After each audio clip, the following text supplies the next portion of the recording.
Selamat datang di Bijaks News, Kamis 16 Oktober 2025 bersama saya, Dena.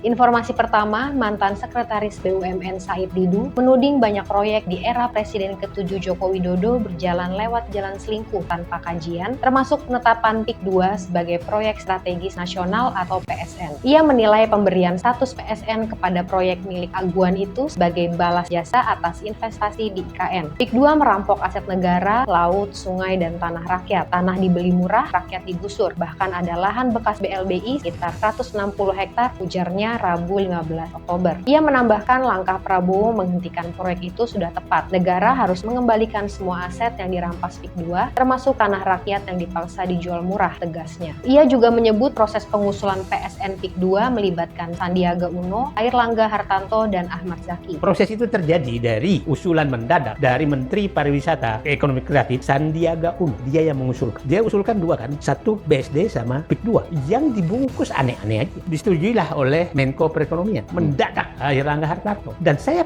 sangat bisa menduga bahwa yang mendorong PSN PIK 2 ini adalah staf khusus Menteri Menko Perekonomian, yaitu Ahmad Zaki. Selain soal PIK 2, Said Didu menuding kebijakan tambang di era Jokowi juga syarat manipulasi dan kepentingan asing, terutama dari Tiongkok. Ia menyebut Luhut Binsar Panjaitan, Bahlil Lahadalia, dan Sri Mulyani ikut bertanggung jawab atas rampokan tambang akibat bebas pajak dan izin longgar. Sekarang, tambang ini siapa sih penyebab kebijakannya belok? Joko Widodo. Kedua adalah Luhut Binsar Panjaitan. Ketiga adalah Bahlil Lahadalia, Sri Mulyani. Karena Sri Mulyani yang memberikan kebebasan pajak kepada pengusaha-pengusaha ini. Ya. Biang kerok semua ini Jokowi. Dia ubah undang-undang agar semua kewenangan ditarik ke pusat, kata Said. IKN ini biang kerok utamanya adalah Joko Widodo juga. Dan DPR. DPR lah memutuskan undang-undang pindahnya IKN. Yang kedua sebenarnya adalah bekas Menteri Bappenas, Andri Rosiade.